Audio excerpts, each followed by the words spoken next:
Hindi mo ba naintindihan? You are just a pair of hands hired to clean the dirt, not a heart to be loved. Huwag kang feelingera, Bruna. Ang tinig ni Doña Cecilia ay parang talim ng balisong na humiwa sa mahalumigmig na hangin ng hapon. Nakatayo siya sa engrandeng hagdanan ng mansyon, balot ng sutla at halimuyak ng mamahaling pabango na amoy rosas, habang sa paanan niya ay nakayuko si Bruna. Suot ang kupas na kamiseta na amoy sikat ng araw at murang sabon. Mahigpit na hawak ng babae ang isang supot ng plastik. Sa loob niyon ay may mangkok ng mainit pang lugaw na may malasadong itlog. Isang karangyaang binili ni Bruna gamit ang huling barya sa kaniyang bulsa dahil narinig niyang ayaw kumain ni Raul buong araw. Ang init ng plastik sa kaniyang palad ay tila naging kuryenteng nagpapaalala sa kaniyang pagod mula sa mahabang paglalakad. Ngunit ang lamig ng titig ng matandang babae ang mas nanaig. Ang marangyang sahig na gawa sa Italianong marmol ay nagniningning. Tila nangungutya sa kaniyang mga tsinelas na manipis na ang swelas. Pero ma'am, umiiyak po si Raul kanina. Sabi niya, gusto niya ng luto ni nanay. Ang boses ni Bruna ay nanginginig. Hindi dahil sa takot, kundi dahil sa pagod na pilit ibinabaon sa ilalim ng kaniyang pagtitimpi. He has a world-class chef, Bruna. At ikaw? You're just a maid with a dirty plastic bag. Pagpapatuloy ni Doña Cecilia. Humakbang ang matanda pababa at sa isang mabilis na galaw ng kaniyang kamay na puno ng diamante, tinabig niya ang supot. Ang mainit na lugaw ay bumuhos at humalik sa malamig na marmol. Ang madilaw na pula ng itlog ay nabasag, kumalat na parang isang panalangin na hindi dininig. Walang tunog ng pagbagsak, kundi ang malapot na pag-agos ng pagkain sa sahig na ilang oras ding pinakintab ni Bruna. Ang bango ng bawang at luya ay biglang naging amoy ng kabiguan. Linisin mo yan. Ngayon din, it's disgusting. Utos ng Donya bago tumalikod ng walang bakas ng pagsisisi. Nanatiling nakatitig si Bruna sa kalat. Ganito na lang ba ang halaga ng kaniyang pagmamalasakit? Isang itlog na pinag-ipunan, isang pagod na binaliwala, at isang dangal na niyurakan sa harap ng sariling dumi. Ang kaniyang lalamunan ay nanunuyo at ang bawat butil ng kanin sa sahig ay tila kumakatawan sa mga pangarap niyang dahan-dahang natutunaw. Ito ang tinatawag nilang hiya, ang hapdi na mas matindi pa sa latay ng hagupit, ang pakiramdam na ikaw ay isang basahan na ginagamit lamang para punasan ang buhay ng iba. Ngunit sa gitna ng katahimikan ng malawak na sala, isang munting yabag ang bumasag sa kanyang pagkatulala. Si Raul, ang batang 7 taong gulang na laging nakakulong sa kanyang sariling mundo ng pighati mula nang pumanaw ang kanyang ina. Nakatayo ang bata sa gilid ng pinto, ang kanyang mga mata ay namumugto, at ang kanyang maliit na katawan ay tila hapo sa pakikipaglaban sa kalungkutan. Walang salita. Dahan-dahang lumapit ang bata kay Bruna. Hindi pinansin ni Raul ang nagkalat na lugaw. Hindi niya pinansin ang maruming sahig. Lumuhod siya sa tabi ni Bruna. Ang kanyang mamahaling pajama ay nabahira ng malapot na sabaw. Sa gulat ni Bruna, naramdaman niya ang maliliit at malambot na bisig na yumakap sa kanyang leeg. At doon, sa gitna ng amoy ng natapon na lugaw at ang mapang-aping karangyaan ng mansyon, idinikit ni Raul ang kanyang labi sa magaspang at nangingitim na palad ni Bruna. Isang halik. Isang basang halik na puno ng pasasalamat. I love this smell, Yaya. Bulong ng bata. Ang kanyang boses ay parang haplos sa sugatang puso ni Bruna. It smells like home. Napapikit si Bruna. Ang mga luhang kanina pa niya pinipigilan ay tuluyang kumawala. Hindi dahil sa sakit ng pang-aapi, kundi dahil sa bigat ng pag-ibig na ibinigay sa kanya ng isang batang walang kamuwang-muwang sa hirap at yaman. Ang bawat patak ng luha ay humahalo sa dumi sa sahig, isang sakripisyong tanging ang langit lang ang nakakaalam. Subalit ang sandali ng kapayapaan ay panandalian lamang. Isang matalas na kalansing ng takong ang muling umalingaw-ngaw. Si Margo, Ang bagong tutor na may suot na salaming tila laging nanunuri ay nakatayo sa likuran nila kasama ang isang gwardiya. Ricardo needs to see this, malamig na sabi ni Margot. Habang hawak ang kanyang cellphone, tila kinukunan ng litrato ang tagpong iyon. The maid is brainwashing the air. Look at him. He's eating off the floor like an animal because of her. Nanigas ang katawan ni Bruna. Naramdaman niya ang higpit ng kapit ni Raul sa kanyang braso. Alam niyang ang nahanap niyang liwanag sa yakap ng bata ay siyang magiging mitya ng mas malaking bagyo na parating. Ganito na lang ba ang halaga ko? Isang anino sa likod ng malalaking pinto. Isang biktima ng sariling kabutihan. Ang bawat hakbang ni Don Ricardo sa makintab na sahig ay tila tunog ng hatol ng kamatayan. Amoy mamahaling katad at banyaga ang kanyang presensya. Isang lamig na tumatagos sa balat at nagpapatahimik sa buong mansyon. Ang kanyang mga mata na kasing talim ng agila ay dahan-dahang bumaba sa kinalalagyan ni Bruna at ng kanyang anak. Is this the kind of discipline you are teaching my son, Bruna? Ang boses ni Ricardo ay mababa, ngunit puno ng awtoridad. Bawat salita ay parang yelong dumidikit sa puso ni Bruna. Hindi nakasagot si Bruna. Nakatayo na siya ngayon, yakap-yakap pa rin ang nanginginig na si Raul.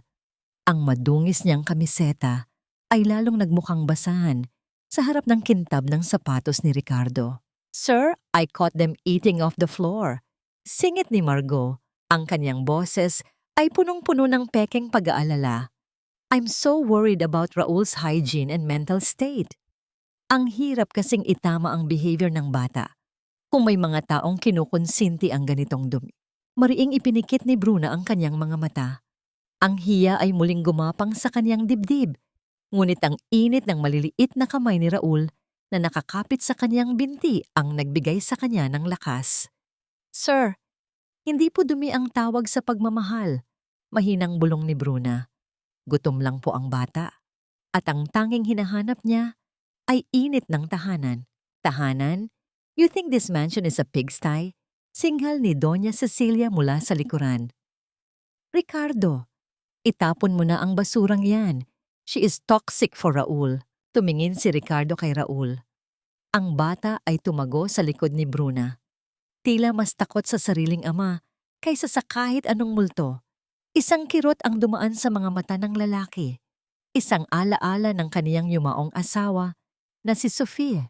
Ang paraan ng pagtayo ni Bruna, ang kaniyang matapang ngunit malungkot na mga mata, ay tila anino ng babaeng kaniyang minahal. Ngunit agad itong pinalitan ng kaniyang pride. From now on, Bruna, you are restricted from touching my son.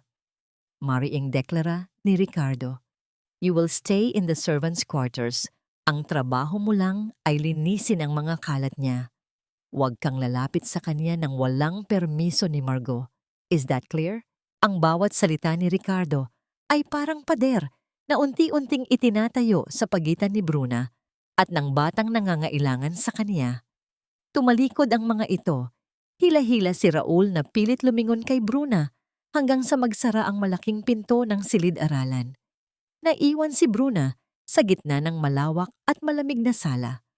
Ang tanging kasama niya ay ang amoy ng kanyang natapong lugaw na ngayon ay pinupunasan na ng ibang katulong na may halong pandidiri. Gabi na nang utusan si Bruna na linisin ang playroom ni Raul. Pagpasok niya, bumungad sa kanya ang isang eksenang nagpahinto sa kanyang paghinga. Ang mga mamahaling laruan, mga robot na gawa sa metal, mga kotseng de baterya, at mga puzzle na gawa sa kristal ay nagkalat at durog-durog. Nagwala si Raul. Sa isang sulok, nakita niya ang isang piraso ng porselanang figurin na nabasag. Alam niyang kapag nakita ito ni Margot o ng Donya, siguradong mapapalo ang bata. Walang pag-aalinlangan, lumuhod si Bruna. Hindi siya gumamit ng walis. Gamit ang kanyang mga hubad na kamay, isa-isang pinulot ni Bruna ang matatalas na piraso ng basag na kristal. Naramdaman niya ang hapdi. Isang matalim na dulo ang bumaon sa kanyang hinlalaki.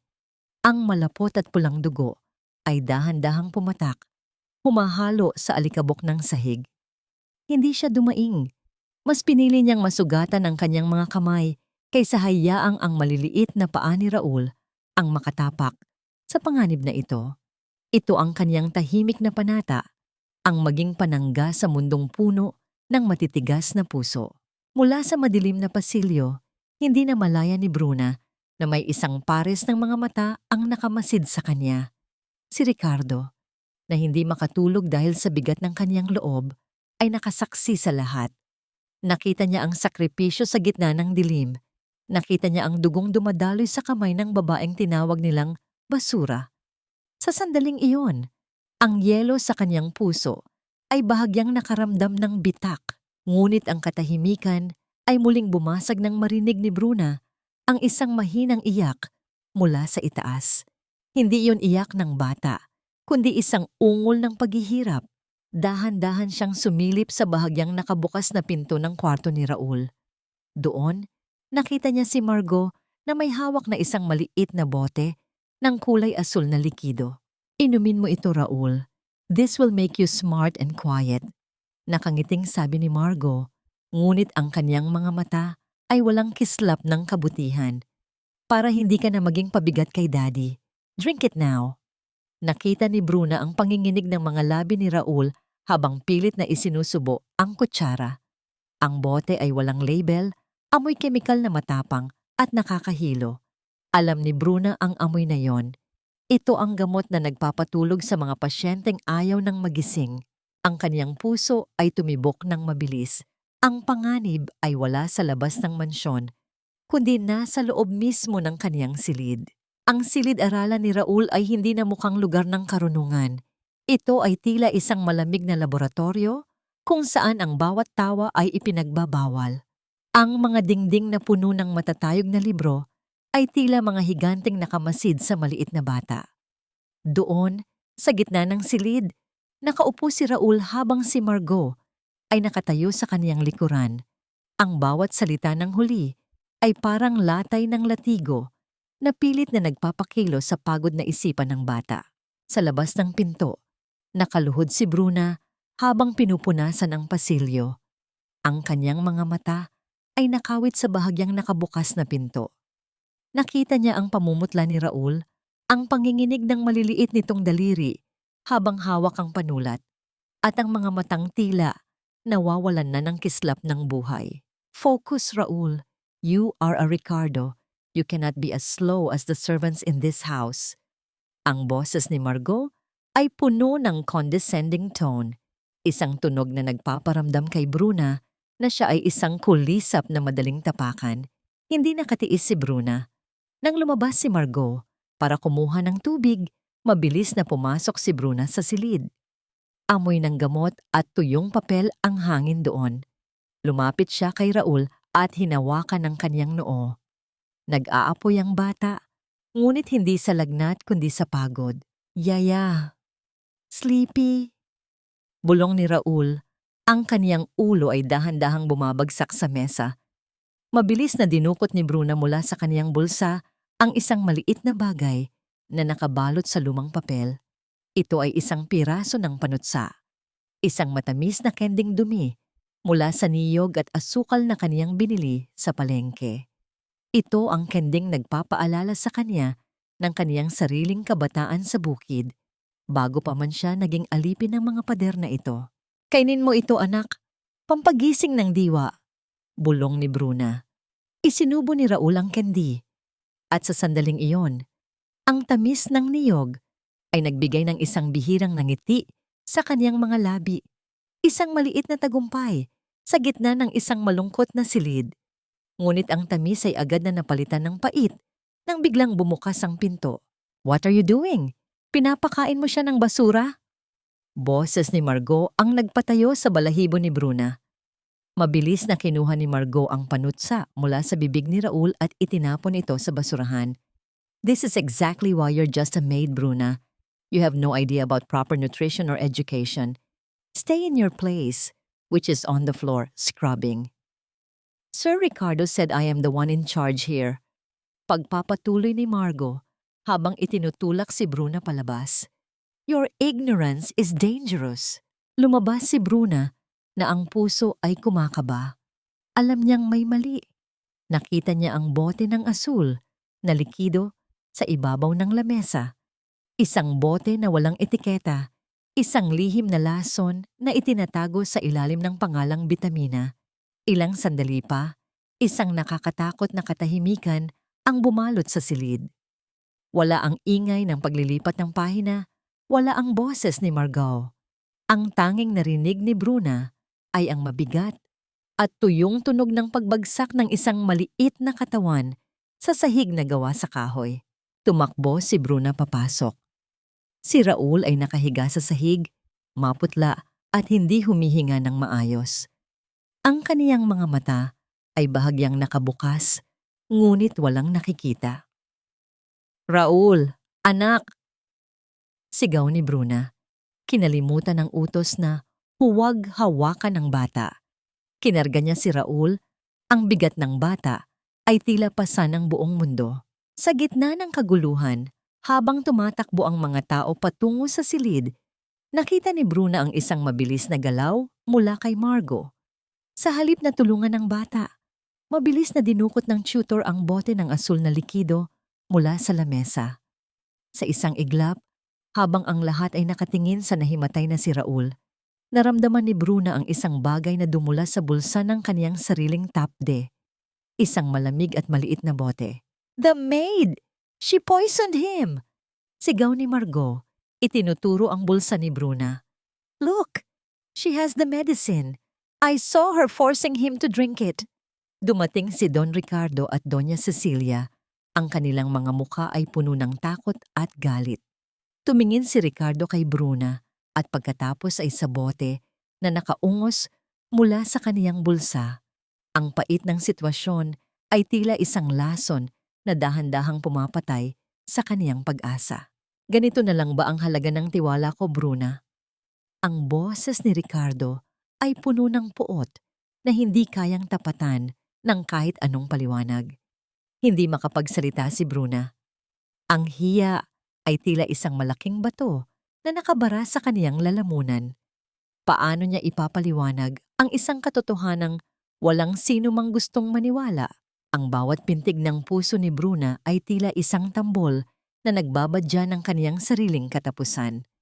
Sa gitna ng marangyang silid, napaliligiran siya ng mga mata na puno ng pandidiri at puot. Ang maliit na bote ng asul na likido na nakaungos sa kaniyang bulsa ay tila isang matalim na daliri na nagtuturo sa kaniya bilang isang mamamatay tao. "Wala akong ginagawa, sir. Hindi ko po alam kung paano napunta yan sa bulsa ko." Ang boses ni Bruna ay nanginginig. Bawat salita ay parang isang ibong may bali, ang pakpak na pilit lumilipad sa gitna ng bagyo. Ngunit bago pa man siya makahinga ng malalim, isang mabilis na paggalaw ang pumutol sa kaniyang paghinga. Ang hangin ay nahati sa bilis ng pag-unday ng kamay ni Doña Cecilia. Hindi narinig ang tunog, ngunit ang marahas na pagdampi ng palad sa balat ay nag-iwan ng isang nag-aapoy na marka sa pisngi ni Bruna. Ang kanyang ulo ay lumingon sa lakas ng puwersa at ang lasa ng bakal, ang kaniyang sariling dugo, ay dahan-dahang gumapang sa kanyang dila. "How dare you! Pagkatapos ka naming patuluyin dito, pagkatapos kitang bigyan ng trabaho, papatayin mo ang apo ko." Ang tinig ng matandang babae ay parang asidong tumatalsik sa mukha ni Bruna. "You are a snake! Isang makamandag na ahas na pumasok sa pamamahay ko." Tumingin si Bruna kay Ricardo. Umaasa na makakakita siya ng kahit katiting na pagdududa sa mga mata nito. Ngunit ang nakita niya ay isang pader ng yelo. Ang lalaking dati ay nakakita ng kanyang sakripisyo ay ngayon ay tila isang estranghero na may pusong bato. "Get out!" Ang boses ni Ricardo ay malamig pa sa bangkay. "I don't want to see your face ever again, Bruna. Kung hindi lang kritikal ang lagay ni Raul, ipapakulong kita ngayon din. Umalis ka bago ko pa makalimutang babae ka." "Sir Ricardo, please. Si Raul po, kailangan niya ako." Pagmamakaawa ni Bruna, lumuhod siya sa malamig na sahig. Ang kanyang mga daliri ay pilit na kumakapit sa laylayan ng pantalon ni Ricardo. Ngunit ang kamay ng gwardiya ay mas mabilis. Hinawakan siya sa kaniyang braso. Ang higpit nito ay tila dudurog sa kaniyang mga buto. Kinaladkad siya palabas ng mansyon, dumaan sa mahabang pasilyo kung saan ang ibang mga katulong ay nakatingin lamang. Ang iba ay may awa, ngunit ang karamihan ay may kasamang panlilibak. Ang malaking pinto ng mansyon ay bumukas at sinalubong sila ng isang malupit na buhos ng ulan. Ang langit ay tila nakikiramay sa bigat ng kanyang loob o baka naman ay pilit na hinuhugasan ang mantsa ng kanyang pagkatao. Itinulak siya palabas at ang kanyang katawan ay humalik sa basang semento ng kalsada. Ang tunog ng pagsasara ng bakal na pinto ay tila isang hatol na wala ng apela. Naiwan si Bruna sa dilim, basang-basa, at tila isang basahan na itinapon matapos gamitin. Ang kanyang hiya ay mas matindi pa sa lamig na nanunuot sa kanyang mga buto. Paano niya haharapin ang kanyang ina?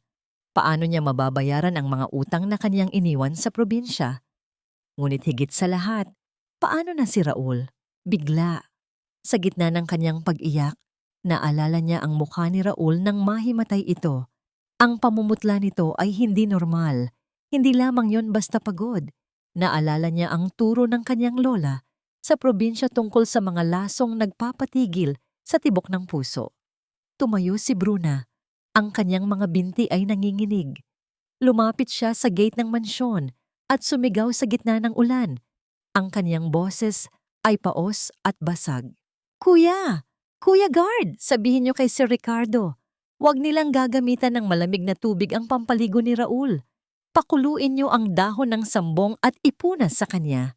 Iyon lang ang maglalabas ng lason sa katawan niya. Please, kuya! Walang sumagot. Ang tanging tugon ng mansyon ay ang patuloy na pag-agos ng tubig mula sa mga imbernal. Sa kabilang panig ng pinto, sa loob ng silid ni Raul, si Margot ay tahimik na nakatayo sa tabi ng bintana. Pinapanood niya ang maliit na figura ni Bruna na unti-unting lumalayo sa ilalim ng liwanag ng poste. Isang mapait na ngiti ang gumuhit sa kanyang mga labi, habang dahan-dahang nilalagay sa basurahan ang isang hiringgilyang ginamit niya kanina. Ngunit sa kama, ang mga daliri ni Raul ay biglang kumitig. Ang kaniyang mga labi, na kanina ay asul, ay nagsimulang bumigkas ng isang pangalan sa gitna ng kaniyang delirium. Isang pangalang hindi kayang burahin ng kahit anong ulan o paratang. Ang amoy ng estero at ang singaw ng basang basura ang sumalubong kay Bruna pagpasok niya sa makipot na eskinita ng kaniyang barong-barong. Dito, ang bawat hakbang ay kailangang maging maingat dahil sa madulas na putik at ang mga nakakalat na tirang pagkain na pinagpipistahan ng mga langaw. Ang ingay ng mga lasing sa kanto at ang iyak ng mga sanggol ay tila isang malupit na orkestra na nagpapaalala sa kanya kung saan siya nararapat. Sa ilalim, sa putikan, malayo sa nagniningning na mga bituin ng mansyon, pagpasok niya sa kanilang maliit na tahanan, ang liwanag ng isang aandap-andap na kandila ang tumambad sa kanya. Nakahiga ang kanyang ina, ang mga mata ay malalim at ang paghinga ay may kasamang huni ng paghihirap. Bruna, bakit ka narito? Hindi ba't dapat ay nasa trabaho ka? Ang boses ng kanyang ina ay parang tuyong dahon na nagagasgas sa semento. Hindi makasagot si Bruna. Ang kanyang pisngi ay namamaga pa rin mula sa sampal ni Doña Cecilia at ang kanyang puso ay tila isang basong basag na hindi na kayang buuin. Ang hiya, ang matinding hiya na kaniyang nararamdaman dahil sa pagkakatanggal sa trabaho at ang paratang na siya ay isang magnanakaw o mamamatay tao, ay mas masakit pa sa gutom na kumakalam sa kaniyang sikmura. Ma, nag-leave lang po ako. Gusto ko po kayong alagaan. Pagsisinungaling ni Bruna, habang dahan-dahang hinahaplos ang kamay ng ina na kasing gaspang ng balat ng kahoy. Sa labas, ang mabigat na pagpukpok ng kamay sa kanilang kahoy na pinto ang bumasag sa katahimikan. Si Aling Nena iyon ang nagpapautang sa kanila ng pambili ng gamot. Ang bawat kalabog ay tila isang hatol na nagsasabing wala nang takas si Bruna sa utang na loob at utang na salapi. Pinunasan ni Bruna ang kanyang mga luha, kinuha ang tumpok ng mga labada mula sa kapitbahay at nagsimulang magkusot sa ilalim ng madilim na langit. Ang kaniyang mga kamay, na dati ay humahaplos sa buhok ni Raul, ay ngayon ay muling bumababad sa matapang na sabon hanggang sa ang kaniyang mga balat ay mamuti at magsugat. Samantala, sa loob ng malamig at napakatahimik na mansyon ni Ricardo, ang hangin ay amoy ng kalungkutan. Nakaupo si Raul sa gitna ng kaniyang malawak na kama, nakatitig sa pader. Sa harap niya ay may isang plato ng mamahaling steak at mashed potatoes, ngunit hindi niya ito tiningnan. Eat, Raul. If you don't eat, you won't grow up like your father, sabi ni Margot. Ang kaniyang boses ay may halong inis na pilit itinatago sa likod ng malambot na tono. I want Yaya Bruna's lugaw. Bulong ni Raul, ang kaniyang boses ay paos at halos hindi marinig. That woman is a criminal, Raul. She tried to hurt you. Sigaw ni Margot, nawalan na ng pasensya. Forget about her. Look at me. I am your teacher now. I am the one who knows what's best for you. Tumingala si Raul sa bintana. Ang buwan ay nakasilip sa pagitan ng mga ulap. Sa kanyang isipan, naaalala niya ang amoy ng bawang at ang mainit na bisig ni Bruna. Sa kabilang dako ng lungsod, nakatingin din si Bruna sa parehong buwan habang isinasampay ang mga damit. Isang mahinang himig ang lumabas sa mga labi ni Bruna. Isang oyayi na madalas niyang awitin kay Raul para ito ay makatulog. Ang bata, matulog ka na. Sa loob ng mansyon, tila narinig ni Raul ang himig na yon sa kanyang puso. Ngunit ang kanyang katahimikan ay lalong nagpagalit kay Margot. Ang tutor ay tumayo. Ang kaniyang mga mata ay nanlilisik sa dilim. Ayaw mong kumain? Fine. Maybe a few hours in the dark will teach you how to follow orders. Diyan mo hanapin ang yaya mo sa dilim. Sa isang marahas na galaw, kinaladkad ni Margot ang maliit na bata patungo sa isang bodega sa dulo ng pasilyo, ang tinatawag nilang ghost room dahil sa dilim at lamig niyon. Isinara ni Margot ang pinto. At ang tunog ng pagpihit ng susi ay tila isang huling hininga ng pag-asa para kay Raul. Sa labas, ang hangin ay biglang lumamig. Si Ricardo, na nakatayo sa kaniyang opisina habang hawak ang isang baso ng alak, ay nakaramdam ng isang kakaibang kilabot. Tumingin siya sa bintana at ang anino ng isang babaeng naglalaba sa ilalim ng ulan ang biglang pumasok sa kaniyang isipan. Isang tanong ang hindi niya maalis sa kaniyang ulo. Tama ba ang kaniyang ginawa? O mas pinili lang niyang maniwala sa kasinungalingan dahil mas madali itong tanggapin kaysa sa katotohanang ang kaniyang anak ay mas masaya sa piling ng isang basura? Ang bawat sulok ng opisina ni Don Ricardo ay amoy ng lumang papel at selyadong tadhana. Ngunit ang katahimikan doon ay tila isang sumasakal na kamay. Nakatitig siya sa kaniyang mesa, kung saan nakapatong ang isang maliit na asol na bote. Ang boteng nahanap ng kaniyang personal na imbestigador sa ilalim ng tambak ng basura sa likod ng mansyon. Ito ang orihinal na bote. May tatak ng isang klinika na kilala sa paggawa ng mga ilegal na pampakalma. Hindi ito ang boteng nakuha sa bulsa ni Bruna.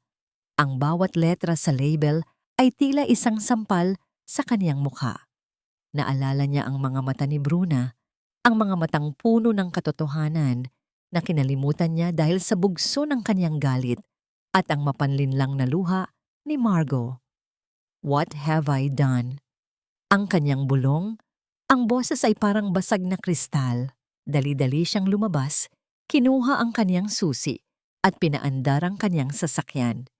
Hindi niya alintana ang trapiko, ang busina ng mga jeep, o ang unti-unting pagdidilim ng langit. Ang kanyang isipan ay nakatuon lamang sa isang direksyon. Ang tirahan ni Bruna sa ilalim ng tulay ng Pasig. Pagdating niya sa bukana ng eskinita, ang amoy ng maalingasaw na kanal at ang usok ng sinunog na gulong ay sumalubong sa kanya. Ang kanyang sapatos na gawa sa Italianong katad ay agad na nabahiran ng malapot na putik. Sa dulo ng makipot na daan, narinig niya ang marahas na sigawan. "Wala kaming pakialam kung mamatay ang nanay mo. Bayad muna, bago gamot." Ang tinig ng isang lalaki ay kasing gasgas ng kinakalawang na yero. Nakita ni Ricardo si Bruna. Nakaluhod ito sa putikan, yakap-yakap ang isang tumpok ng mga basang damit na isinasaboy ng dalawang lalaki sa kalsada. Ang kanyang buhok ay gulo-gulo, ang kanyang muka ay maputla, at ang kanyang mga kamay ay nanginginig sa takot at pagod. "Please kuya, bukas na bukas po. Ipagsasabay ko ang labada at ang pagtitinda ng balot." Pagmamakaawa ni Bruna, ang kanyang boses ay parang isang panalangin na pilit na binubuo sa gitna ng impyerno. Hindi na nakapagpigil si Ricardo. Lumapit siya at hinawakan ng braso ng lalaking akmang sisipa sa balde ni Bruna. "Leave her alone." Ang kanyang boses ay mababa, ngunit puno ng panganib. Kinuha niya ang kanyang pitaka at itinapon ang lahat ng laman niyon sa harap ng mga lalaki. "Take it and never show your faces here again." Nang makaalis ang mga lalaki, naiwang mag-isa sina Ricardo at Bruna sa gitna ng madilim na eskinita. Tumayo si Bruna. Dahan-dahan, pilit na itinatago ang kaniyang mga sugatang palad sa likod ng kaniyang likuran. Ang kaniyang mga mata ay hindi tumitingin kay Ricardo. "Bakit po kayo narito, sir?" Ang tanong ni Bruna ay kasing lamig ng simoy ng hangin sa gabi. "Bruna, I know the truth now. Alam kong wala kang kasalanan. I'm here to take you back," sabi ni Ricardo. Ang kanyang kamay ay bahagyang nakaabot. Nagnanais na haplusin ang balikat ng babae, umatras si Bruna. Ang distansya sa pagitan nila ay hindi lamang sukat ng hakbang, kundi ang malawak na bangin ng hiya at dangal. "I'm sorry, Sir Ricardo, pero hindi po ako isang gamit na itatapon nyo kapag marumi at kukunin ulit kapag kailangan." Ang boses ni Bruna ay matatag na ngayon. May halong hapdi ng isang pusong tinanggihan. "Nakita nyo na po ang buhay ko. Nakita nyo na ang putik na kinatatayuan ko. Ayoko nang madagdagan ang hiya ko sa harap nyo. Please, umalis na po kayo." "Bruna, Raul needs you. He won't eat. He won't talk." Pagpupumilit ni Ricardo. "Si Raul." Sandaling lumambot ang mukha ni Bruna, ngunit agad itong pinalitan ng pait. "Sana po ay pinoprotektahan niyo siya, hindi mula sa akin, kundi sa mga taong nasa paligid niyo na amoy rosas pero may tinik sa puso." Sa gitna ng kanilang pagtatalo, ang pag-vibrate ng cellphone sa bulsa ni Ricardo ay tila isang babala mula sa kabilang mundo. Kinuha niya ito at sinagot ang tawag mula sa kanyang yaya sa mansyon. "Don Ricardo, si Raul po. Wala po siya sa kanyang kwarto. Nakabukas ang bintana at may nakatali na kumot. Tumakas po ang bata." Ang mundo ni Ricardo ay tila tumigil sa pag-ikot. Tumingin siya kay Bruna at nakita niya ang parehong takot sa mga mata nito. Ang bata, na hindi marunong maglakad sa kalsada, ay nawawala sa gitna ng malupit na gabi ng Maynila. "Raul." Ang tanging lumabas sa mga labi ni Bruna bago siya tumakbo palabas ng eskinita. Hindi alintana ang putik o ang dilim. Tanging ang amoy ng kaniyang anak pawis na puso ang nagtuturo sa kanya ng daan. Ang bawat patak ng ulan sa kalsada ng Maynila ay parang mga maliliit na karayom na tumutusok sa balat ni Raul. Ang kaniyang mamahaling pajama na gawa sa purong sutla ay basang-basa na, dumidikit sa kaniyang maliit na katawan at unti-unting nababahiran ng maitim na talsik ng putik mula sa mga dumaraang sasakyan. Wala siyang suot na tsinelas. Ang kanyang mapuputing paa ay namumula na sa lamig ng semento at gasgas mula sa mga maliliit na bato. Ngunit hindi tumitigil ang bata. Ang kanyang ilong ay pilit na humahanap sa hangin. Hinahanap ang amoy ng bawang, ang amoy ng luya, ang amoy ng pagmamahal na tanging kay Bruna niya lang naramdaman. "Yaya, Nasaan ka na? Ang kanyang mahinang tawag, ang boses ay halos lamunin ng ugong ng malalayong kulog at ang bugso ng hangin. Sa kabilang panig ng kanto, si Bruna ay parang isang inang aso na nawawalan ng bait. Hindi niya pinapansin ang kanyang pagod, ang kanyang gutom, o ang matatalas na tingin ng mga taong tambay sa paligid. Ang kanyang puso ay may sariling radar, isang koneksyon na hindi kayang ipaliwanag ng siyensya, isang ugnayan ng dalawang kaluluwang kapwa ulila. Sa ilalim ng isang sira-sirang waiting shed, sa tabi ng isang tumpok ng mga basang karton, nakita ni Bruna ang isang maliit na figura. Nakabaluktot ito, nanginginig, at pilit na isinisiksik ang sarili sa dilim. Raul, ang sigaw ni Bruna ay hindi galing sa kaniyang lalamunan, kundi mula sa kaibuturan ng kaniyang kaluluwa. Mabilis siyang lumapit at lumuhod sa putikan. Kinuha niya ang bata at niyakap ng buong higpit. Ang init ng katawan ni Bruna ay tila isang kumot na bumalot sa nanginginig na si Raul. Ang bata ay humagulgol. Ang kaniyang maliliit na kamay ay kumapit sa leeg ni Bruna na tila ba ito ang kaniyang huling salbabida sa gitna ng dagat. Yaya, don't leave me. Amoy bread ka. Amoy home. Hikbi ni Raul. Ang kaniyang muka ay isiniksik sa balikat ni Bruna na amoy ulan at pagod. Narito na si Yaya, anak. Hindi na kita iiwan. Pangako. Bulong ni Bruna. Ang kaniyang mga luha ay humahalo sa ulan na dumadaloy sa kaniyang muka. Sa sandaling iyon, ang marangyang sasakyan ni Ricardo ay huminto sa tapat nila. Bumaba si Ricardo, kasunod ang kanyang ina na si Doña Cecilia na pilit na itinataas ang laylayan ng kanyang mamahaling bestida para hindi madumihan ng putik. Raul, oh my God, look at you. You're so dirty. Sigaw ni Doña Cecilia. Ang kanyang boses ay puno ng pandidiri sa paligid. Ricardo, kunin mo ang bata sa babaeng yan. Baka kung anong sakit ang makuha niya sa lugar na ito. Lalapit sana si Ricardo, ngunit hinarangan siya ni Bruna gamit ang kanyang sariling katawan. Ang kanyang mga mata ay nanlilisik, hindi sa galit, kundi sa isang matinding determinasyon na protektahan ang batang kaniyang kinakarga. Huwag po kayong lalapit. Ang boses ni Bruna ay matatag. Pinabayaan niyo siya. Hinayaan niyo siyang makalabas sa gitna ng gabi dahil sa inyong mga pride at kasinungalingan. Hindi siya gamit na dinidisplay niyo lang sa mansyon niyo. Tao siya, Doña Cecilia, isang bata na naghahanap lang ng yakap, hindi ng ginto. How dare you talk to me like that? Sigaw ng matanda. You are nothing but a common maid. Ngunit ang sigawan ay napatigil nang lumabas mula sa dilim ng eskinita ang ina ni Bruna, si Aling Luz. Nakasandal siya sa isang kawayang tungkod. Ang kanyang mukha ay liwanag ng isang aandap-andap na bumbilya sa poste. Nang magtagpo ang mga mata ni Doña Cecilia at Aling Luz, ang hangin ay tila tumigil sa pag-ihip. Ang mukha ni Doña Cecilia ay nawalan ng kulay, naging kasing puti ng papel. Ang kaniyang mga kamay na puno ng diamante ay nagsimulang manginig. Cecilia! Ang boses ni Aling Luz ay mahina, ngunit puno ng kapangyarihan ng nakaraan. Akala ko ba ay sapat na ang pagtataboy mo sa akin noon? Hanggang ngayon ba, ang mga anak ko pa rin ang biktima ng iyong kalupitan? Nanlaki ang mga mata ni Ricardo. Tumingin siya sa kanyang ina at pagkatapos ay kay Aling Luz. Mom, do you know her?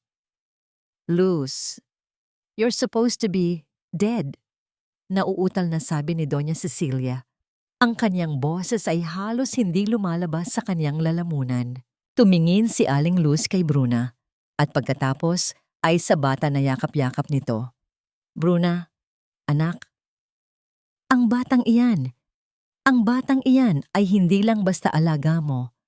Siya ang dugong pilit na itinago ng babaeng iyan mula sa atin. Cecilia, sabihin mo ang totoo. Sabihin mo kay Ricardo kung sino talaga ang nanay ni Bruna. Ang lihim na ibinaon sa ilalim ng 3 dekada ng kasinungalingan ay biglang sumabog sa gitna ng ulan at putik ng eskinita. Ang bawat hakbang ng kanilang mga paa sa puting marmol ng mansyon ay tila nagiiwan ng mantsa ng katotohanang hindi na kayang burahin ng anumang sabon o kemikal. Ang marangyang sala, na dati ay amoy ng mamahaling kandila at bulaklak, ay ngayon ay nababalot ng amoy ng ulan, putik, at ang matapang na amoy ng nakaraan.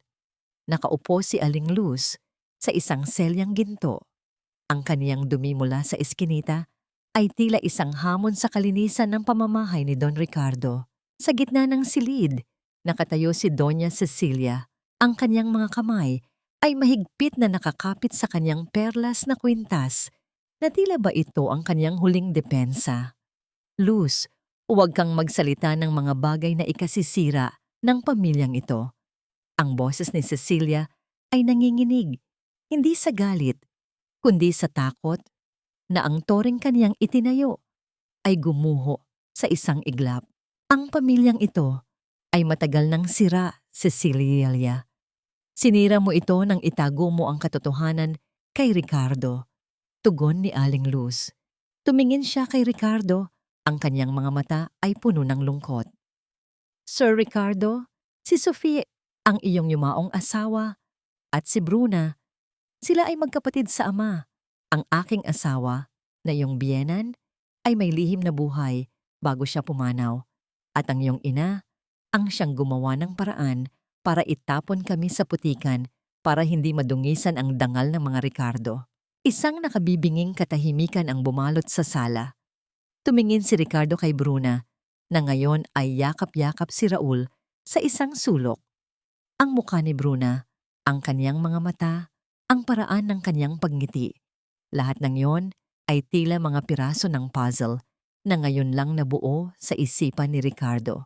Kaya pala ang kaniyang anak ay laging humahanap sa kanya. Hindi dahil sa siya ay isang katulong, kundi dahil sa dugong dumadaloy sa kanilang mga ugat. Is this true, Mom? Ang boses ni Ricardo ay mababa, parang isang bulkan na handang sumabog. Ricardo, listen to me. Ginawa ko lang yon para sa atin. Hikbi ni Cecilia. Ngunit bago pa makasagot ang matanda, isang boses ang pumutol sa tensyon. Si Margot, na kanina pa nakatago sa anino ng hagdanan, ay dahan-dahang lumabas. Hawak niya ang kaniyang designer bag at ang kaniyang mukha ay puno ng pilit ng ngiti. Don't believe them, Ricardo. This is a scam. Pinagplanuhan nila ito para makuha ang yaman niyo. Sigaw ni Margot. The maid is a mastermind. Look at her. She's using her mother to lie. Lumapit si Margot kay Bruna at akmang sasabunutan ito, ngunit sa isang mabilis na galaw, tumayo si Bruna. Hindi na siya ang babaeng nakayuko sa putikan. Ang kanyang likod ay tuwid at ang kanyang mga mata ay nagniningning sa ilalim ng mga chandelier. You speak of lies, Margot. Ang boses ni Bruna ay kasing talim ng kidlat. Kinuha niya mula sa kanyang bulsa ang isang maliit na recording device, isang lumang kagamitang nahanap niya sa bodega habang naglilinis. I heard you talking to your boyfriend on the phone, Margot. I heard how you plan to sedate Raul para magmukha siyang may sakit at para kailanganin ka ni Sir Ricardo forever. Pinindot ni Bruna ang button. Ang tunog ng boses ni Margot, na puno ng panlalait kay Raul at pag-amin sa kaniyang mga plano, ay umalingaw-ngaw sa buong mansyon. Ang bawat salita ay parang isang bala na tumatama sa dibdib ni Ricardo. Namutla si Margot. Ang kaniyang mga labi ay nanginginig at ang kaniyang mga mata ay naghahanap ng matatakbuhan. That's not me. It's a deep fake. Shut up. Sigaw ni Ricardo. Ang kaniyang galit ay hindi na kayang pigilin. Leave this house. Ngayon din, bago ko patawagan ng pulis at mabulok ka sa kulungan. Dali-daling tumakbo si Margot patungo sa pinto. Ngunit bago siya makalabas, hinaranganan siya ni Bruna. Dahan-dahang tinanggal ni Bruna ang kaniyang maruming tapde, ang simbolo ng kaniyang pagiging alipin sa loob ng mansyong yon. Wait, Margot! Iwan mo ito! Sabi ni Bruna. Ito lang ang bagay na bagay sa'yo. Isang kasuotang puno ng mantsa at dumi, katulad ng iyong pagkatao. You are the real trash here. Inihagis ni Bruna ang tapde sa mukha ni Margot. Ang tela ay bumalot sa ulo ng tutor at sa kaniyang pagmamadali, natisod siya sa pinto at lumabas na punong-puno ng kahihiyan sa harap ng mga gwardya at katulong na nanonood. Naiwan ang katahimikan sa sala. Tumingin si Ricardo kay Bruna. Ang kaniyang mga mata ay humihingi ng tawad. Ngunit si Bruna ay hindi tumingin sa kanya. Lumapit siya kay Aling Luz at inalalayan itong tumayo. "Tara na, Ma. Tapos na tayo rito," sabi ni Bruna. "Bruna, wait!" tawag ni Ricardo. "Where are you going? You belong here. Raul needs you. I need you." Tumingin si Bruna kay Ricardo. Isang malungkot na ngiti ang gumuhit sa kaniyang mga labi. "Sir Ricardo, ang katotohanan ay hindi parang damit na isusuot niyo lang kapag gusto niyo. Pinatapon niyo kami sa putikan nang wala kaming kasalanan. At ngayon, dahil nalaman niyo ang totoo, gusto niyo kaming bawiin? Ang sugat sa puso ay hindi gumagaling sa isang sorry lang." Binuhat ni Bruna si Raul at dahan-dahang inilapag sa bisig ni Ricardo. "Alagaan niyo ang anak niyo. Ngayon, alam niyo na kung bakit siya laging umiiyak. Hindi dahil sa gutom, kundi dahil sa takot sa mga taong kaniyang kasama." Tumalikod si Bruna at si Aling Luz. Ang tunog ng kanilang mga yabag sa marmol ay tila isang malakas na hiyaw ng kalayaan. Ngunit sa pintuan, muling narinig ang isang sigaw mula kay Raul. "Mama Bruna, don't leave!" Ang tunog ng pagpihit ng susi sa malaking pinto ay tila isang huling hininga ng pamilyang nawasak. At ngayon ay pilit na binubuo sa gitna ng mga luha. Ang bawat hakbang ni Bruna palabas ng bakuran ng mansyon ay tila pagpunit sa isang pahina ng kaniyang buhay na puno ng luha. Ang amoy ng basang lupa at ang malamig na simoy ng gabi ay yumayakap sa kanyang katawan, isang paalala na siya ay malaya na sa mga pader na ginto, ngunit puno ng tinik. Sa kanyang tabi, ang kanyang ina na si Aling Luz ay tahimik na naglalakad. Ang bawat tukod ng kawayan sa semento ay tila isang matatag na ritmo ng kanilang paninindigan. "Bruna, please, huwag kang umalis ng ganyan." Ang boses ni Ricardo ay muling umalingaw-ngaw mula sa malaking pinto. Nakatayo siya doon. Ang kanyang anino ay himahaba at tila nagmamakaawang abutin ang laylayan ng kalsada. Hindi lumingon si Bruna. "Sir Ricardo, ang putik sa aking tsinelas ay madaling hugasan, pero ang dumi na iniwan ng inyong pagdududa sa aking pagkatao, iyon ang mahirap alisin." Ang kanyang bulong sa hangin, sapat na para marinig ng kanyang sarili. Sumakay sila sa isang lumang deip na naghihintay sa kanto. Ang ingay ng makina at ang amoy ng krudo ay tila isang pamilyar na yakap ng kaniyang totoong mundo. Habang umaandar ang sasakyan, nakita ni Bruna sa bintana ang isang itim na van na dahan-dahang sumusunod sa kanila. Ang kaniyang puso ay biglang kumitig. Isang kakaibang kaba na hindi niya maipaliwanag. Sa loob ng mansyon, ang katahimikan ay mas nakakatakot kaysa sa sigawan. Nakaupo si Doña Cecilia sa sofa. Ang kanyang mga mata ay nakatitig sa kawalan. Ang kanyang dangal ay gumuho at ang kanyang mga kamay ay tila hindi na kayang hawakan ang kanyang perlas. "Mom, look at what you've done," malamig na sabi ni Ricardo. "Dahil sa pride mo, itinaboy mo ang tanging taong tunay na nagmamahal sa anak ko. At higit sa lahat, itinago mo sa akin ang aking tunay na pamilya. I did it for the Ricardo name." Hiyaw ng matanda, ngunit ang kanyang boses ay basag na. "The Ricardo name is now synonymous with cruelty, Mom," tugon ni Ricardo bago tumalikod. Ngunit ang tensyon ay naputol nang pumasok ang kanyang pinsan na si Alfonso. Ang kanyang mukha ay puno ng pilit na pag-aalala, ngunit ang kanyang mga mata ay nagniningning sa isang lihim na katuwaan. Si Alfonso ang laging nasa anino ni Ricardo, naghihintay ng pagkakataon na makuha ang pamumuno sa kanilang korporasyon. "Ricardo, I heard the news. It's a mess," sabi ni Alfonso habang dahan-dahang hinahawakan ang balikat ng pinsan. "Don't worry, I'll handle the security. Baka may mga reporter na makabalita nito. It's better if Raul stays with me for a while. Sa rest house ko sa Antipolo. Safe doon." Dahil sa sobrang pagod at kalituhan, tumango si Ricardo. Isang pagkakamali na pagsisisihan niya habang buhay. Sa labas, sa gitna ng madilim na kalsada, patungo sa kanilang barong-barong, biglang hinarangan ng itim na van, ang Jeep, na sinasakyan ni na Bruna.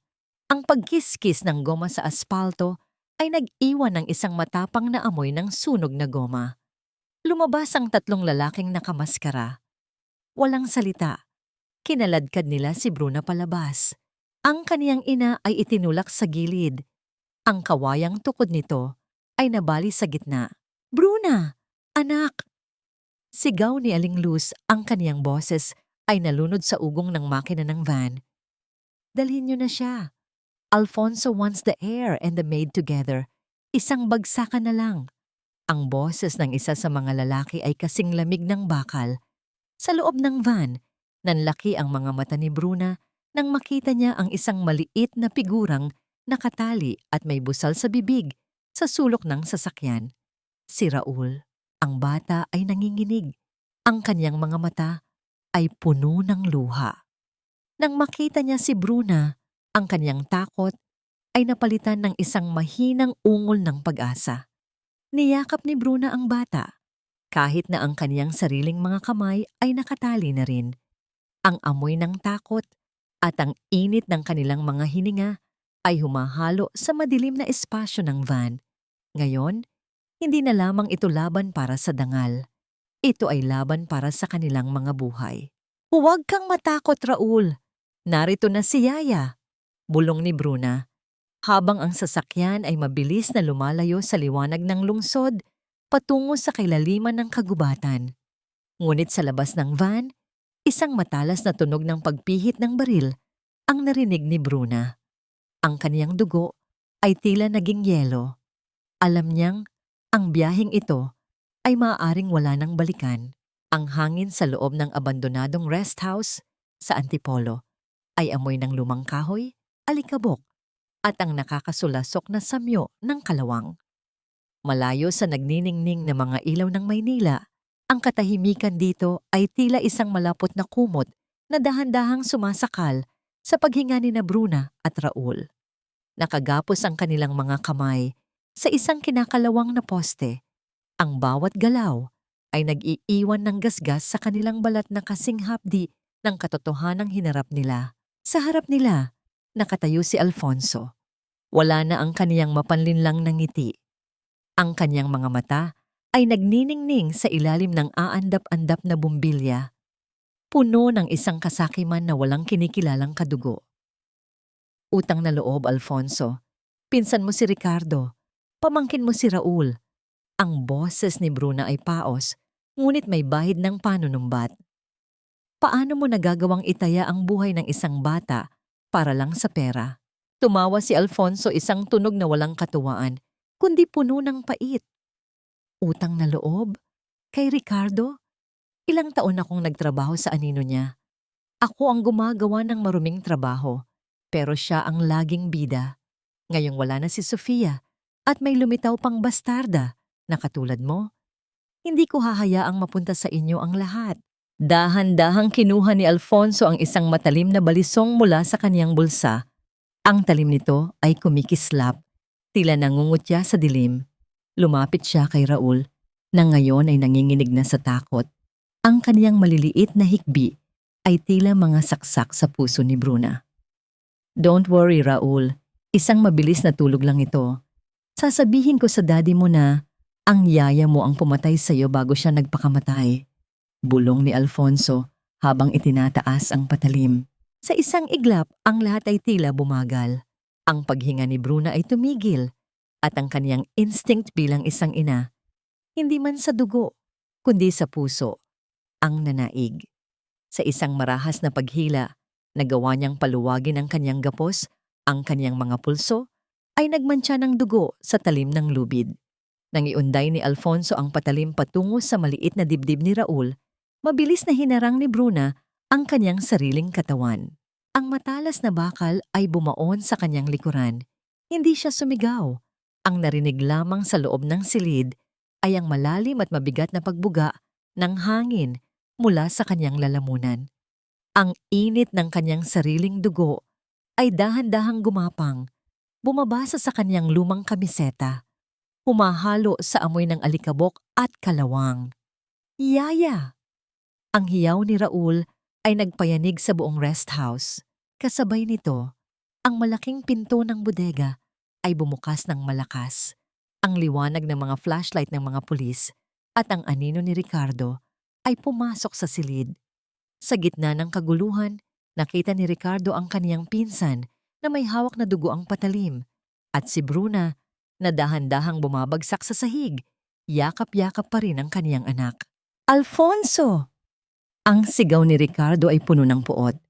Sa isang pagkakataon, ang amo ay naging isang leon na handang pumatay para sa kaniyang pamilya. Mabilis na napatumba ng mga pulis si Alfonso, ang kaniyang mukha ay isinubsob sa malamig at maduming semento. Isang karma na dahan-dahang nagsisimulang maningil. Ngunit ang pansin ni Ricardo ay nasa babaeng nakahandusay. Lumuhod siya sa putikan at alikabok. Kinuha ang ulo ni Bruna at inilapag sa kaniyang hita. Ang kaniyang mga kamay na dati ay puno ng pride ay ngayon ay puno na ng dugo ni Bruna. Bruna, please, huwag kang pipikit. I'm here. We're safe. Hikbi ni Ricardo. Ang kaniyang mga luha ay pumatak sa maputlang pisngi ng babae. Dahan-dahang imulat ni Bruna ang kaniyang mga mata. Ang kaniyang paningin ay lumalabo na. Tila ba ang buong mundo ay unti-unting nilalamon ng isang puting hamog. Tumingin siya kay Raul na ngayon ay hawak-hawak ang kaniyang kamay. Huwag kang pipikit. Anghel ni Mami. Ang kaniyang huling bulong, bago ang kaniyang mga mata ay dahan-dahang pumikit at ang kaniyang katawan ay naging mabigat sa bisig ni Ricardo. Sa loob ng ambulansya, ang tunog ng makina na nagbabantay sa tibok ng puso ni Bruna ay tila isang mabilis na takbo ng orasan. Ricardo held her hand, whispering prayers he hadn't said in years. Pagdating sa ospital, ang bawat hakbang ng mga nurse sa pasilyo ay tila tunog ng kamatayan. Isinakay si Bruna sa emergency room at ang malaking puting pinto ay nagsara. Iniwan si Ricardo at Raul sa labas, kapwa balot ng dugo at takot. Ilang minuto ang lumipas, isang mahaba at malamig na tunog ang umalingaw-ngaw mula sa loob ng silid. Isang tuwid na linya ng ilaw sa monitor, isang dulo ng kable ng buhay na tila tuluyan ng naputol. Nanigas si Ricardo. Ang kanyang puso ay tila huminto rin sa pagtibok. Ang utang na loob na hindi niya nabayaran ay ngayon ay tila kinuha na ng langit bilang kabayaran. Ang amoy ng antiseptiko at rubbing alcohol sa pasilyo ng ospital ay tila isang malamig na hamog na bumabalot sa bawat hininga ni Ricardo. Ang mga mapuputing dingding ay tila mga telo ng isang huling hantungan, walang kislap, walang buhay. Tanging ang refleksyon lamang ng kaniyang sariling anino na pagod at wasak. Ang mahaba at matalas na tunog ng monitor kanina ay dahan-dahang napalitan ng isang mahina at putol-putol na ritmo. Isang hudyat na ang kanyang puso ay lumalaban pa kahit na ang kanyang katawan ay tila sumuko na sa dilim. Sa loob ng intensive care unit, nakahiga si Bruna. Ang kaniyang mukha ay kasing puti ng telang nakatakip sa kaniya at ang kaniyang mga labi ay wala ng kulay. Napapaligiran siya ng mga tubo at makinarya na tila mga banyagang baging na kumakapit sa kaniyang buhay. Naupo si Ricardo sa tabi ng kama. Ang kanyang mga kamay ay nakasabunot sa kanyang sariling buhok. Ang kanyang mamahaling Amerikana ay gusot-gusot at may mga tuyong mantsa ng dugo ni Bruna. Dugong ibinuwis para sa kaniyang anak. I'm so sorry, Bruna. I was so blind. Ang kanyang bulong, ang boses ay basag at puno ng pagsisisi. Hinayaan kong lamunin ako ng pride ko. Hinayaan kong saktan kanila dahil lang sa takot ko sa sasabihin ng ibang tao. Ganito ba ang halaga ng aking pagkatao? Na kailangan pang dumanak ang iyong dugo bago ko makita ang liwanag. Hinawakan niya ang kamay ni Bruna. Ang mga palad na ito ay magaspang, puno ng mga latay ng paglalaba at paglilinis, mga sugat mula sa basag na kristal na kaniyang pinulot para kay Raul. Ang bawat kalyo sa kamay ni Bruna ay tila isang kwento ng sakripisyo na binaliwala ni Ricardo. Sa labas ng silid, nakatayo si Doña Cecilia. Wala na ang kaniyang matayog na tindig. Ang kaniyang mga balikat ay nakasagsag at ang kaniyang mga mata ay namumugto. Sa harap niya ay si Aling Luz na nakaupo sa wheelchair, tahimik na nagdarasal habang hawak ang isang rosaryong gawa sa kahoy. Dahan-dahang lumapit si Cecilia kay Aling Luz. Sa unang pagkakataon sa loob ng 3 dekada, ang Iron Lady ng mga Ricardo ay lumuhod sa harap ng babaeng kaniyang itinaboy sa putikan. Luz, patawarin mo ako. Ang hikbi ni Cecilia, ang kaniyang boses, ay halos hindi lumalabas sa kaniyang lalamunan. Ang aking hiya, ang naging lason sa pamilyang ito. Inakala ko na ang pagtatago sa inyo ang magliligtas sa aming pangalan. Pero ang totoo, ako ang pumatay sa kaligayahan ng aking anak at apo. Please, don't let her die. Huwag mong hayaang dalhin ko ang kasalanang ito sa aking hukay. Tumingin si Aling Luz sa kanya. Ang mga mata ay puno ng awa. Sa halip na galit, ang dumi sa damit ay nakukuha sa kuskos, Cecilia. Pero ang dumi sa kaluluwa tanging pagsisisi lang ang makakapaghugas. Ipagdasal natin ang ating anak. Sa loob ng silid, pumasok si Raul. Hawak-hawak niya ang isang maliit na supot ng plastik. Lumapit siya sa gilid ng kama at dahan-dahang inilabas ang laman niyon. Ito ang mga tsinelas ni Bruna, ang manipis at kupas na tsinelas na naiwan sa eskinita nang siya ay dukutin. Inilapag ni Raul ang mga tsinelas sa paanan ng kama ni Bruna. Yaya, Daddy said you need to rest, but I brought your shoes. Bulong ni Raul. Ang kanyang maliliit na daliri ay humahaplos sa paa ni Bruna. I know you want to go home. Please find your way back to me. Amoy home ka pa rin, Yaya. Kahit dito sa hospital, ikaw lang ang amoy home. Ang bawat salita ng bata ay tila isang matalim na kutsilyo sa puso ni Ricardo. Napapikit siya ng mariin. Ang kaniyang buong kayamanan, ang kaniyang mga gusali, ang kaniyang pangalan. Lahat ng iyon ay walang saysay sa harap ng isang pares ng sirang tsinelas at ang pag-ibig ng isang batang muling natagpuan ang kanyang ina sa puso ng isang anak pawis.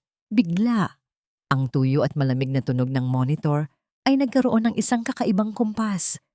Ang mahinang pitik ng mga daliri ni Bruna ay naramdaman ni Ricardo sa kaniyang palad. Ang kaniyang mga mata ay bahagyang kumitig. Tila may isang mabigat na panaginip na kaniyang pilit na binabagtas. Bruna? Bruna? Can you hear me? Ang mabilis na tanong ni Ricardo. Ang kaniyang puso ay tumatalon sa pag-asa. Isang mahinang ungol ang lumabas sa mga labi ni Bruna. Isang tunog na puno ng paghihirap, ngunit may kasamang buhay.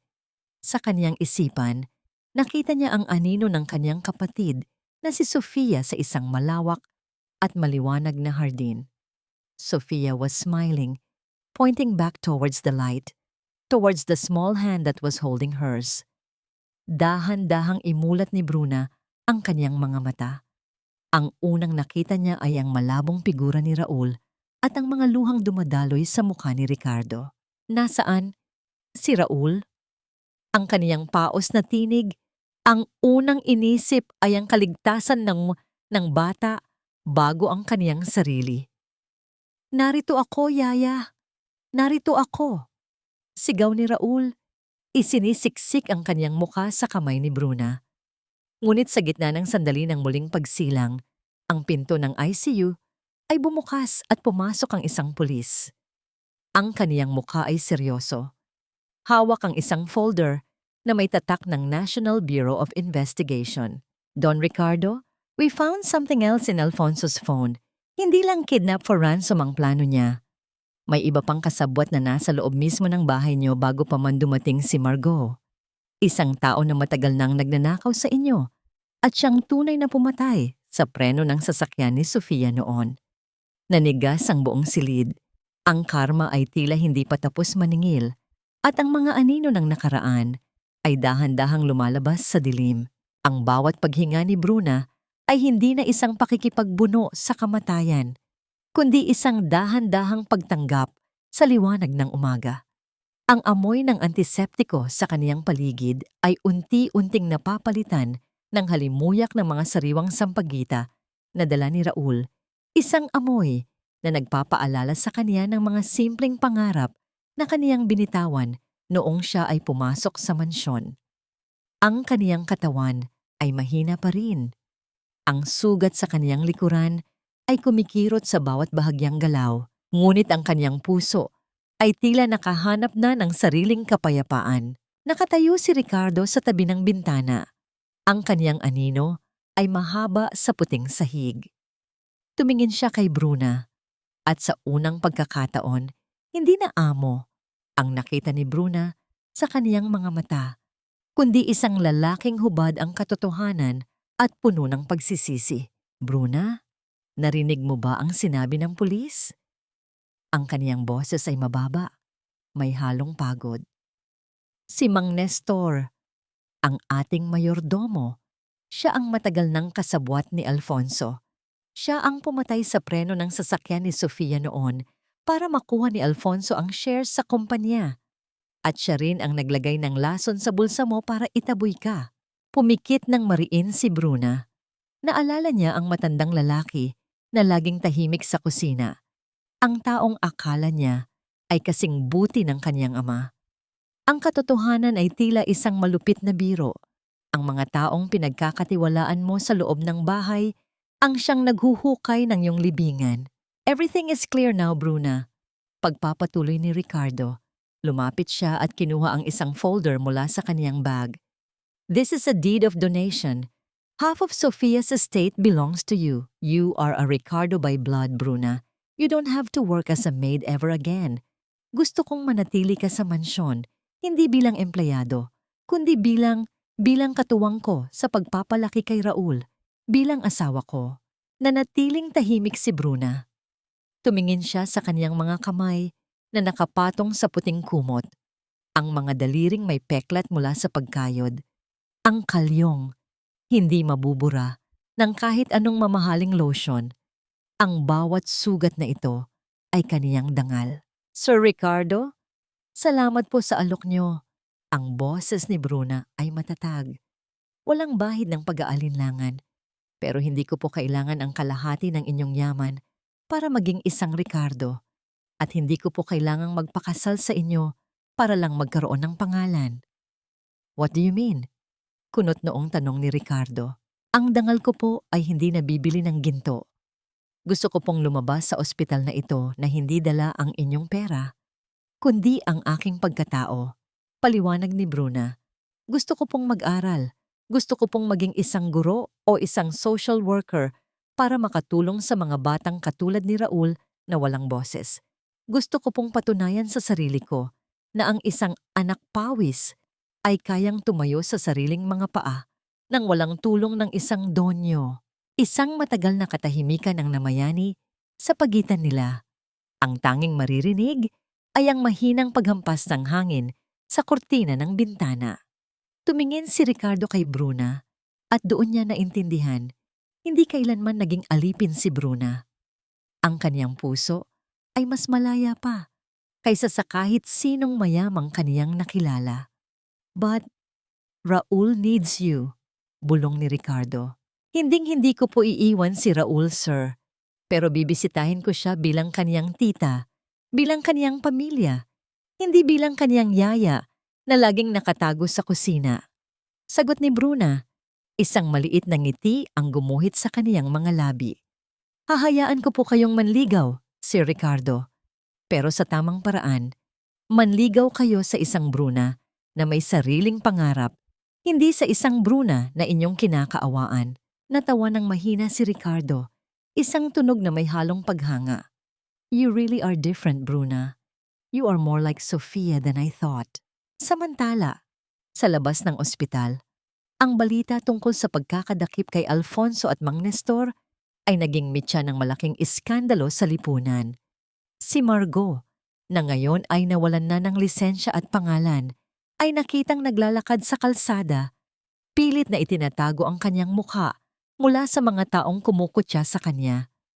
Ang kanyang marangyang buhay ay naglaho na parang bula.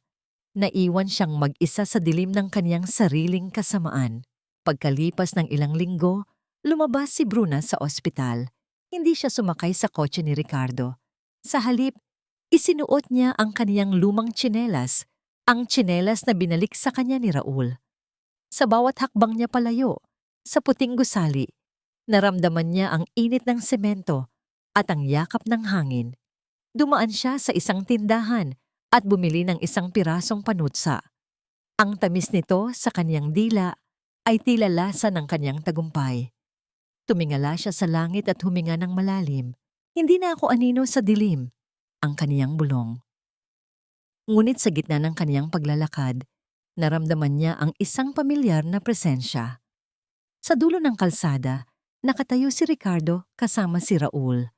May hawak silang isang maliit na banner na gawa sa karton. May nakasulat na, "Welcome home, Tita Bruna. Start of our new story." Ang kaniyang puso ay tumalon sa katuwaan, ngunit ang kaniyang mga hakbang ay nanatiling dahan-dahan. Ang kwento ng anak pawis ay hindi pa tapos, ngunit ngayon, siya na ang sumusulat ng bawat salita. Ang bawat butil ng binhi na inilalagay ni Bruna sa itim na lupa ay tila isang panalangin na sa wakas ay dininig ng langit. Ang amoy ng basang lupa, ang halimuyak ng mga sariwang dahon ng saging, at ang malamyos na awit ng mga ibon sa paligid ay bumubuo sa isang mundong malayo sa lamig ng marmol at puot ng nakaraan. Narito siya ngayon sa bahay pangarap ni Bruna, isang maliit na sentro para sa mga batang may sakit at ulila na itinayo niya gamit ang kaniyang pinag-ipunan at ang kaniyang puso. Ang gusali ay hindi gawa sa ginto, kundi sa simpleng semento at kahoy na pininturahan ng kulay ng umaga. Ngunit para kay Bruna, ito ang kaniyang tunay na palasyo. Tita Bruna, look! My hands are brown and messy, just like yours. Ang sigaw ni Raul ay puno ng katuwaan. Nakaluhod ang bata sa tabi ni Bruna. Ang kaniyang mamahaling polo shirt ay may mga batik na ng putik at ang kaniyang maliliit na kuko ay puno na ng lupa. Hinawakan ni Bruna ang kamay ni Raul. Hindi yan dumi, Raul. Ang tawag diyan ay buhay. Ang kaniyang malambot na paliwanag habang dahan-dahang tinuturuan ng bata kung paano ibaon ang binhi ng kalamansi. Ang lupa ay hindi nagtatanong kung ikaw ay mayaman o mahirap. Ang lupa ay nagbibigay ng bunga sa sinumang marunong mag-alaga at magmahal. Tumingin si Raul kay Bruna. Ang kaniyang mga mata ay nagniningning. I want to be a farmer, Dr. Tita, para mapalaki ko ang mga pagkain ng mga bata rito at mapagaling ko sila. Natawa ng mahina si Bruna, isang tunog na parang mga kampanilya ng simbahan sa gitna ng katahimikan. Sa malayo, nakasandal si Ricardo sa kaniyang simpleng sasakyan. Wala siyang suot na Amerikana. Ang kanyang puting kamiseta ay may mantsa rin ng pawis. Pinapanood niya ang dalawa na may isang ngangiting hindi mabubura ng kahit anong problema sa kumpanya. Ngayon, naiintindihan na niya na ang tunay na yaman ay hindi nasa loob ng vault, kundi nasa dumi ng kuko ng kanyang anak at sa ngiti ng babaeng nagturo sa kanya kung paano muling maging tao. Ngunit sa gitna ng kanilang saya, ang katahimikan ng kalsada ay binuwag ng isang mabagal na yabag. Isang matandang lalaki na may suot na kupas na barong Tagalog ang nakatayo sa may tarangkahan. Ang kanyang buhok ay puting-puti na at ang kanyang mga mata ay tila salamin ng libu-libong kilometrong paglalakad. Nanigas si Bruna nang makita ang lalaki. Ang kanyang puso ay biglang kumitig sa isang paraang pamilyar, ngunit masakit. Ang lalaking iyon, ang paraan ng kanyang pagtayo. Ito ang imaheng matagal na niyang nakikita sa isang lumang litratong itinatago ng kanyang ina sa ilalim ng unan. Luz, Bruna. Ang paos na tinig ng matanda, ang kanyang mga kamay ay nanginginig habang hawak ang isang lumang sombrero. Isang buhay na ba ang lumipas bago ako nakabalik? Ang misteryong tila ibinauna ng panahon ay biglang muling huminga sa harap ng kanilang pintuan. Hindi alam ni Bruna kung tatakbo siya patungo sa lalaki o tatakbo siya palayo. Bago pa man siya makakilos, lumapit si Ricardo sa kanya. Sa gitna ng hardin, sa harap ng mga batang ulila na kaniyang inaaruga, dahan-dahang lumuhod si Ricardo sa putikan. Walang mga diamante, walang mga kislap ng karangyaan. Ang hawak niya ay isang simpleng singsing na gawa sa inukit na kahoy ng nara. Matibay, magaspang, ngunit tapat. Bruna, you built this home for them, but you are my home. Ang boses ni Ricardo ay nanginginig sa emosyon. Hindi kita hinihiling na maging Mrs. Ricardo para sa aking pangalan. Hinihiling ko na maging katuwang mo sa pagbuo ng mga pangarap na ito. Will you let me stay here with you forever? Napatigil ang lahat.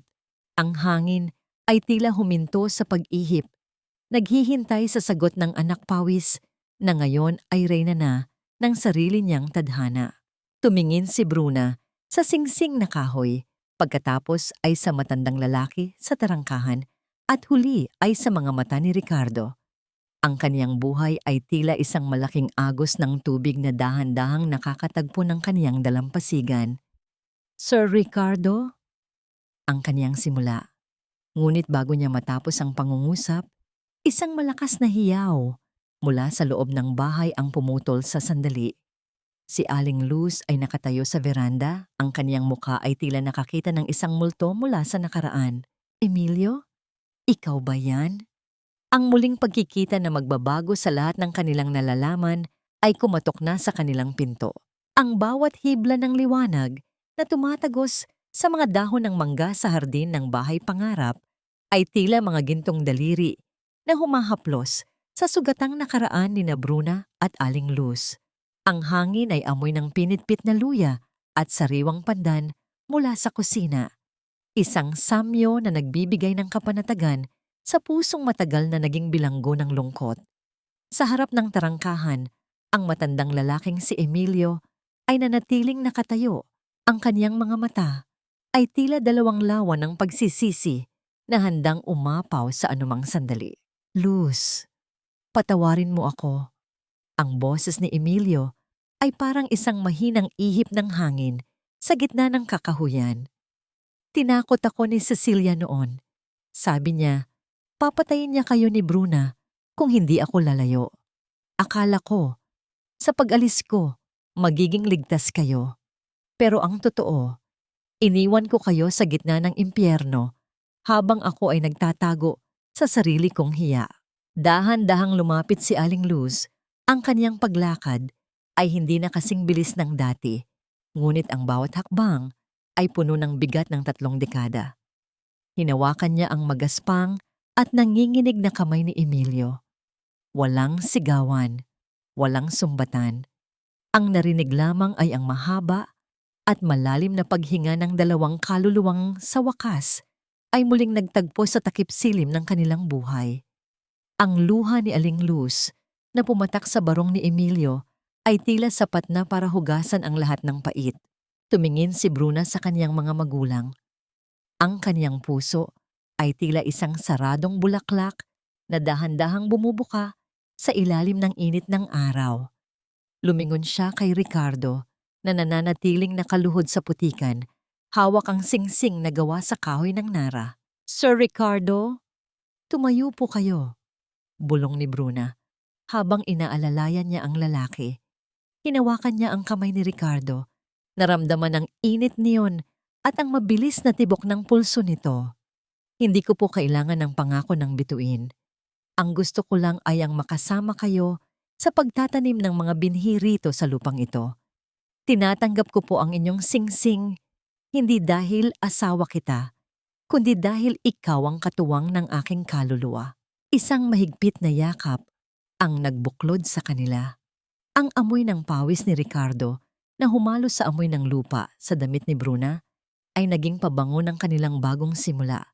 Walang tunog ng palakpakan, kundi ang masayang tawanan ng mga bata sa paligid at ang mahinang himig ng mga ibon.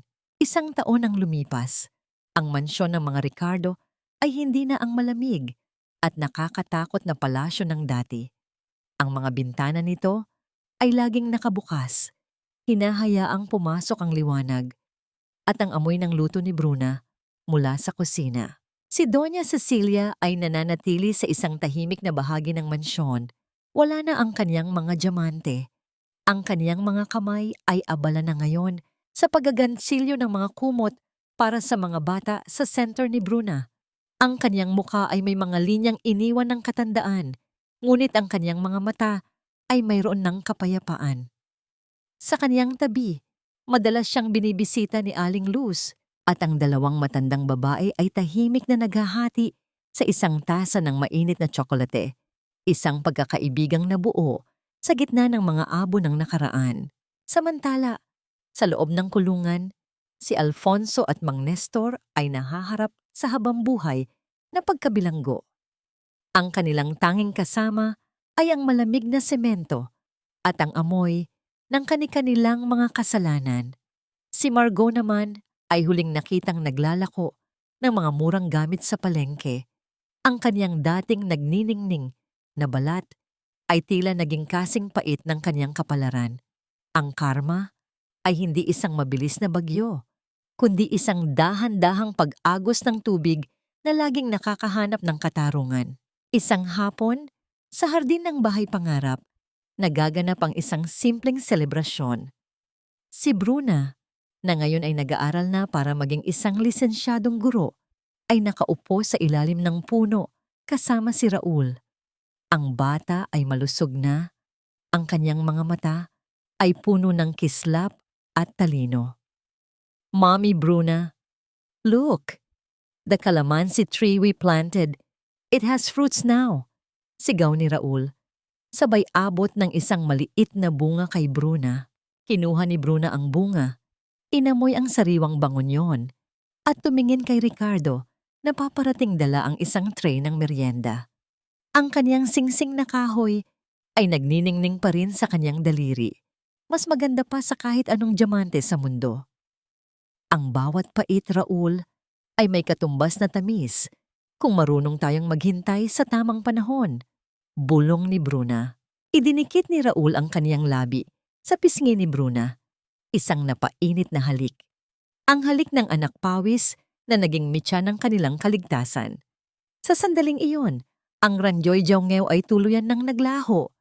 Naiwan ang isang pamilyang binuo ng tadhana, pinatibay ng luha at pinagpala ng tunay na pag-ibig. Ang kwento ni Bruna ay hindi nagtapos sa isang happily ever after ng mga fairy tale, kundi sa isang peacefully ever after ng totoong buhay. Isang buhay na amoy lupa, amoy ulan, at amoy pag-asa.